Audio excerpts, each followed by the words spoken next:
بيبدأ الفيلم مع الأخ ده وبنعرف إن هو منتج أفلام، واللي قاعد معاه ده المخرج وبيكون اسمه كارل. وبيقول كارل إنه أجر سفينة علشان نروح بيها للموقع اللي هنصور فيه الفيلم. وبيقول له موقع إيه يا أبو موقع أنت؟ إحنا هنصور هنا في الجنينة اللي ورا دي. بيجي المشهد على كارل وهو قاعد مع مجموعة من المنتجين اللي بيحاول يقنعهم إنه يلاقي خريطة لجزيرة لسه ما فيش أي حد اكتشفها، وإحنا هنبقى أول ناس نعمل كده، وإن الجزيرة دي عليها حيوانات وحاجات أسطورية وهنعمل الفيلم بتاعنا هناك. وبيجي المشهد على البنت دي وبتكون سارقة تفاحة لأنها جعانة، لكن البياع بيقفشها ولسه هيفرج عليها الشارع. بيتدخل كارل بسرعة وبينقذها من الموقف اللي لا تحسد عليه ده، وبيقول لها اعتقد ان الكوينز دي وقعت منك، وبياخدها وبيعزمها على الغدا في مطعم وبيفهمها الفكرة بتاعته وانه عايزها تعمل دور البطلة في الفيلم المجنون بتاعه. وفي الاخر بيقدر يقنعها وبتطلع معاه فعلا للسفينة. بتوافق لما بتعرف ان مؤلف الفيلم هو المؤلف جاك دريسكو، وده لانها بتحبه وبتحب كل اعماله، وبتتحرك فعلا السفينة في المحيط. وبيكونوا بدأوا بالفعل في تصوير المشاهد لها. وفي عز ما السفينة في نص المحيط بيحس كل اللي على السفينة بحاجة غريبة، وبيكون في ضباب شديد كده في المنطقة دي. وفجأة لما القبطان بيقرر انهم هيمشوا من المكان ده وبيلف الدفة، بيزعق واحد فيهم جامد وبيقول ان في قدامهم بالظبط جدار ضخم، وبيخاف كل اللي على السفينة وبيطلعوا بسرعة عشان يشوفوا في ايه. لكن بسبب الصخور الكتير اللي في المكان بتتخبط السفينة في الصخور دي وبتتزنق في صخرة كده، وبيكون الموتور مش قادر يحركها. وبالرغم من ان الكل بيكون مرعوب من اللي هم فيه، الا ان كارل الوحيد اللي بيكون مبسوط ومتشجع عشان هيقدر يعمل الفيلم بتاعه واللي هينقذه من السجن. بياخد آن وجاك وبطل الفيلم والمصور بتاعه وبينزل بقارب صغير كده علشان يوصل بيه للجزيرة. ولما بيوصلوا لليابسة بتاع الجزيرة بيشوفوا جماجم وجثث بني ادمين كتير، مناظر كده الصراحة هتموت من الرعب، لكنهم بيكملوا في طريقهم عادي. وفجأة بتظهر لهم بنت صغيرة وبيكون شكلها غريب. بيقرب منها كارل وبيحاول يعطيها شوكولاتة، لكن فجأة بيظهر ان في ناس كتير شكلها، وبتكون قبيلة عايشة في الجزيرة من زمان. وفجأة بيتضرب سهم على الأخ ده واللي كان مساعد لكارل، وبترقع آنا بالصوت وبيهجموا الناس الغريبة دي كلهم عليهم وبيبقوا عايزين يخلصوا عليهم. وقبل ما يموتوهم بيظهر فجأة القبطان اللي قرر يجي عشان ينقذهم من اللي هم فيه ده. وبيخاف قوي الناس الغريبة دي من صوت الرصاص اللي مع القبطان، وبيأمر القبطان عمال السفينة انهم يرموا اي حاجة مش مهمة او مش اساسية على السفينة عشان يخفف وزنها ويقدروا يحركوها. وبيكون في واحد من القبيلة بتاع الجزيرة دي بيحاول يروح للسفينة تاني علشان يخطف آن، معرفش ليه هي بالذات يعني، بس ماشي. وبيقدر بالفعل يدخل عليها اوضتها، وبيكون جاك بيدور عليها لانه حاسس بحاجة غريبة بتحصل لكنه مش بيلاقيها. بيقول جاك للقبطان ان احنا لازم نرجع لانهم اخدوا آن. وبيكون الناس في القبيلة بيعملوا طقوس غريبة كده ومربطين ايدين آن بحاجة كده وعاملين لها ممر غريب. وفي نفس الوقت بيكون كل العمال على السفينة بيستلموا اسلحة عشان يرجعوا ينقذوها، وبيروحوا بالمركب على الجزيرة من تاني، واولهم جاك طبعا.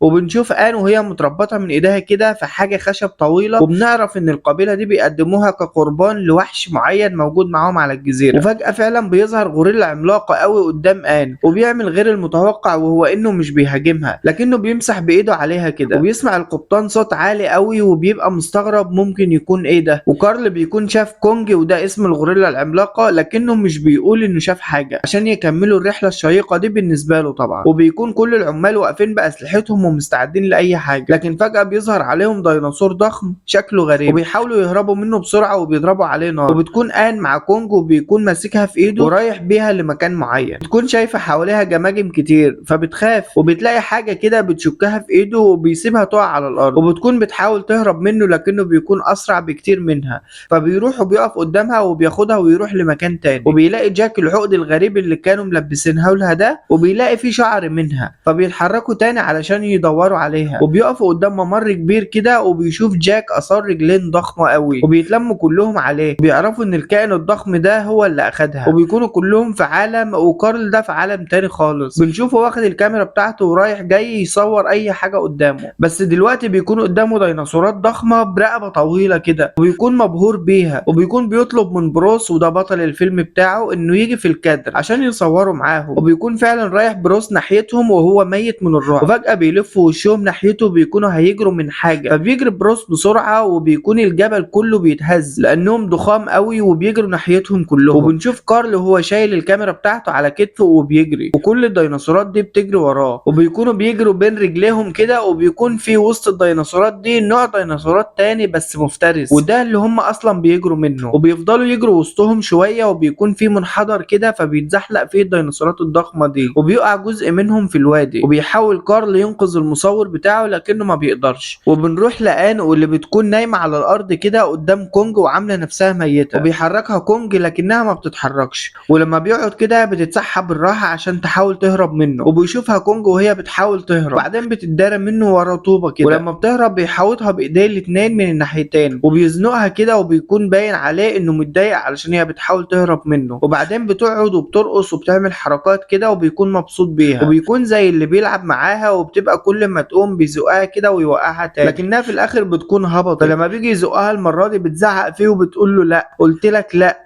كأنها بتزعق في ابنها، لكنه بيتعصب قوي، بيبقى بيخبط وبيكسر في كل حاجة حواليه وبيسيبها وبيمشي. فبتستغل هي الفرصة وبتحاول تهرب منه. وبيجي المشهد على المجموعة وهم ماشيين بسفينة صغيرة كده في الوادي، وبيطلع عليهم حيوانات صغيرة كده شكلها غريب من المية، لكنهم بيقدروا يبعدوهم بسهولة. ولكن بسرعة بيكون جه الأب أو الأم للكائنات الغريبة دي، وبيكون ضخم قوي وبيقلبهم في المية وبياكل واحد فيهم كده عادي يعني. وقبل ما يروح لجاك بيكون دخل مكان ضيق كده وما بتقدرش توصل له، وبيضربوهم بالنار علشان يحاولوا يهربوا منهم، وناس كتير منهم بتتاكل. وبيكون كارل الكلب ده بيصور اي حاجة قدامه ومش بيهمه ايه اللي بيحصل. وبتتحرك المجموعة لمكان تاني كده، وهناك بيشوف الغوريلا كونج وبيضربوا عليه نار، لكنه بيكون اقوى من انها تأثر فيه. وبيمسك كونج الجند ده وبيقربه من وشه، وقبل ما الجند بيضرب عليه نار بيحدفه بعيد عنه، وبيضربوا كلهم عليه نار لكنه بيتعصب قوي، وبيكون بيحاول ينتقم منهم عشان ضربوا عليه نار، وبيرميهم من على جذع شجرة كده من مكان عالي. وبتكون آن بتجري علشان عايزة توصل لهم، لكنها في طريقها بتتفاجئ بتمساح ضخم كده بياكل في حاجة، بتتسحب بالراحة عشان تهرب منه، وبترجع لورا وبتلاقي قدامها تمساح تاني أضخم قدامها وبيهجم عليها. فبتدخل جوه شجرة لكنه بيكون قوي كفاية علشان يدخل جوه الشجرة بالقوة، لكن فجأة بتلاقي ان التمساح ده اتشد كده والتمساح التاني بيهرب. وقبل ما بتخرج بتشوف حشرات شكلها غريب جوه الشجرة اللي هي فيها، وبتطلع من جوه الشجرة بسرعة وبتبص وراها بتلاقي ديناصور ضخم ماسك التمساح اللي كان بيهاجمها ده في بقه وبيتسلى كده. وطبعا بتطلع جري وبيجري وراها الديناصور ده، بيبقى بيحاول يوصل لها باي طريقه. ولما بتوصل لحافه الجبل كده بيكون مش شايفها، فبتفضل متداريه في الارض وما بتتحركش لحد ما بيمشي، لكن يا دوب بيدور وشه وبيمشي بتلاقي جنبها ديناصور تاني اضخم. يا دي الليله اللي مش فايته. وهوب بيحاول يقرمها لكنها بتجري منه، وبيزق براسه كده على الشجره اللي هي عليها عشان تقع، فبتصرخ جامد وبيسمعها كونج وبيجي لها في ثانيه واحده، بيشقطها بايده كده قبل ما تقع على الارض، وبيكون بيضرب الديناصور بايده التانيه. وبيجي عليهم ديناصور تاني وبيكون بيحاول يعضها كده وهي في ايده، لكن كونج بيفاديها بايده وبيعض ايده بدلها. وبيكونوا الاتنين واقفين قدامه كده، وفجأة بيجي عليهم واحد تالت من ورا وبيحاول ياكلها من ايده تاني لكنه مش بيعرف، وبيفضل يضرب فيهم جامد ويحدفهم على بعض كده، وكل ده بايد واحدة لانه بيكون لسه ماسك آن في ايده التانية. وبيفضلوا يطحنوا في بعض شوية لحد ما بيحاول كونج يرميهم من على الجبل ده في الوادي. الاولاني بيقع والتاني وهو نازل بيمسك في رجل كونج وبيسحبه معاه، فبيقعوا كلهم كده على غصون الشجر. وبيكون الديناصور ده برضه لسه بيحاول ياكل آن، لكن كونج في اخر لحظة بيشده كده وبيبعده عنها. وبعد ما بيضربوا بعض شوية بتلاقي آن نفسها وقعت على الارض وبتجري بسرعة، لكنها بتلاقي الديناصور ده بيجري وراها برضه، لكن بيظهر كونج قدامها اللي بيقرر انه يدافع عنها. بتكون بتبصله كده وبدأت تحس انه بيحبها وبتطمن بيه، فبتروح ناحيته وبيهجموا الاتنين على بعض وبيضربوا كونج جامد لدرجة انه بيكسر له فكه وبيحركه كده عشان يتأكد انه مات. وبيكون بيخبط على صدره كده الحركة اللي هي المشهور بيها دي، وبتبص له آن باستغراب، لكنه بيمشي بقلاطة كده وتناكة وما بيعبرهاش، لكن هي بتروح وراه جري فبيمسكها وبيحدفها على كتفه.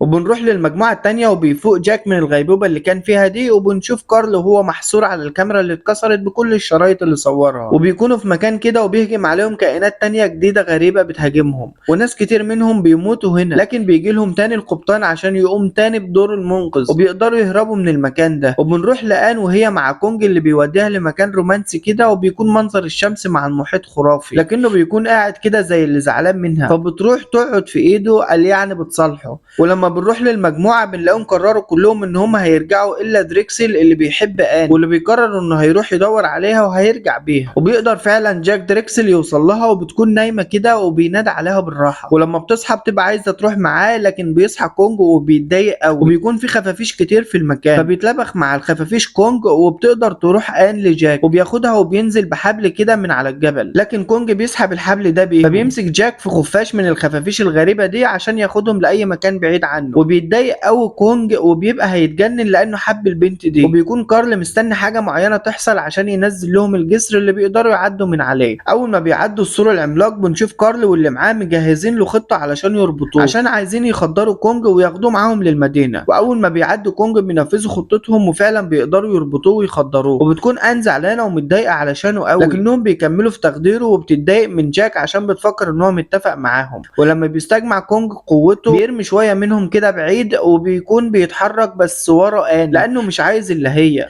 فبيروح للمراكب بسرعه علشان يمشوا. وبتقول ان هو عايزنا انا سيبنا اروح له، لكن جاك ما بيرضاش. وبيوصل لهم فعلا وبيضرب المركب كده وبيطيرهم منه. فبيضربوا عليه سهام كتير علشان يقدروا يكبلوه وياخدوه معاهم. وواحد منهم بيرمي على وشه ازازه مخدر، وبتكون ان زعلانه وبتعيط عليه قوي لحد ما بينام مكانه من التخدير. بيجي المشهد في مسرح كبير، وبيكون كارل وباقي الفريق والمنتجين بتوعه بيتصوروا كتير صور مشاهير بقى. بيطلع كارل على المسرح وبيقول لجمهوره انهم هيشوفوا دلوقتي عجوبة الدنيا التامنة، وان الوحش ده بيضعف قدام فتاة معينة. وبيتكشف الستار على كونج وهو مكبل بالسلاسل والحديد، وبيكون بيستعرضه بمنتهى القرف كده للجمهور. والاحقر بقى كمان انه قال ان اللي انقذ بنت بلا حول ولا قوة لها هو الفنان العظيم بروس باكستر. وده كله طبعا قدام جاك اللي بيسخر منهم في سره. واللي احقر من كل ده كمان انه بيجيب قدام كونج بنت شبه ان، لان ان طبعا رفضت تعمل كده. طبعا لما بيشوفها كونج بيعرف انها مش هي، فبيتعصب جدا. ولما بيصرخ كل اللي في القاعه بيخافوا، لكن الجمهور بيفكر انها جزء من العرض. ولما المصورين بيصوروه فلاش الكاميرات بيكون مزعج له قوي، فبيتجنن زياده. وبيحذر جاك ان هيحصل مصيبه دلوقتي ولازم نخرج الناس كلها من هنا. وفي لحظه واحده بيقدر يفك كونج نفسه، وبيمسك البنت كده وبيعرف انها مش هي، وبيرميها وبيكسر في اي حاجه وكل حاجه قدامه. لكن فجاه بيشوف كونج جاك قدامه وبيجري وراه لانه عارف ان هو اللي اخدها. فبيحاول يوصل له لكنه بيقدر يهرب منه. وبيطلع كونج للمدينه، وبيكون بيكسر في العربيات لانه مش فاهم ايه البيئه اللي هو فيها دي. وبيكون بيمسك اي بنت شعرها اصفر عشان مفكرها ان، ولما مش بيلاقيها بيسيبها تاني. وبيتحرك الجيش ناحيته، وبيقرر جاك ياخده بعيد عن المدينه علشان يقلل الاضرار. فبيجري قدامه بعربيه كده، لكن بيقدر كونج يوصل للعربيه وبيضربها كده وبيقلبها. وفجاه بيلاقي ان واقفه قدامه فبيهدى شويه، فبتروح له وبتطبطب عليه وبياخدها ويمشي. وبيوصل لبحيره متجمده وبيكونوا بيرقص معاها كده على التلج. لكن فجاه بيضرب عليه الجيش بالمدفعيه، فبياخدها وبيهرب. وبيكون مطارد من كل حته، لكنه بيفضل يتنطط بين العمارات وهما برضه وراه، وبيضربوا عليه نار من كل حته. فبيطلع على عماره عاليه كده، ولما بيوصل لاخرها بيقعد هو وان كده في هدوء. وهو ده كل اللي هو عايزه. لكن الهدوء ده مش بيفضل كتير، لان بيشوف حواليه الطيارات الحربيه من كل مكان. فبيبعد ان عنه علشان ما تتاذاش. وبيطلع على اعلى قمه البرج ده، وبيكونوا بيضربوا عليه نار كتير. بتقرر ان تطلع له علشان تحاول تخليهم ما يضربوش عليه نار. ويكون بيحاول يضرب الطيارات كده لكنه مش بيطولها، بس بيقدر ينط كده ويجيب جناح واحده منهم. بيكون جاك عارف ان ان معاه فوق، فبيضرب الامن وبيطلع بسرعه علشان يحاول يلحقها. وبيكون السلم اللي ان طلع عليه اتكسر من كتر ضرب الرصاص عليه. ولما بتفلت ايديها بيلقطها كونج وبيدخلها جوه المبنى عشان تبقى في امان. وبيكونوا لسه مكملين ضرب نار عليه، وهو بيطلع لقمه البرج تاني وبيمسك طياره منهم وبيحدفها كده على طياره تانيه، وبيقعوا الاثنين. وبتطلع البنت وبتحاول تشاور لهم ما يضربوش. فعلا بيشوفها الطيار وبيوقف ضرب، لكن بيكون بعد فوات الاوان. وبيكون كونج اتدمر من كتر الرصاص اللي اتضرب عليه. وبيمسكها كده كونج للمره الاخيره وبيبص في عينيها، وهي كمان بتبص في عينيه. وبيسيبها وبينام على قمه البرج، وبيقع من على البرج للاسف ميت. في مشهد انا بشوفه الافضل على الاطلاق في كل مشاهد الفراق الخيال العلمي اللي شفتها في حياتي. بجد شابوه. بس كده يا صديقي، بيخلص الفيلم لحد هنا. قول لي رأيك في التعليقات، ولو في اي اقتراحات لافلام تحب نعملها قول لي في التعليقات، وهتبسط قوي لو عملت لنا تعليق بشكل الغوريلا. بس كده. وفي الاخر كالعادة اسم الفيلم هيكون في اول تعليق. وصلى على النبي محمد. سلام.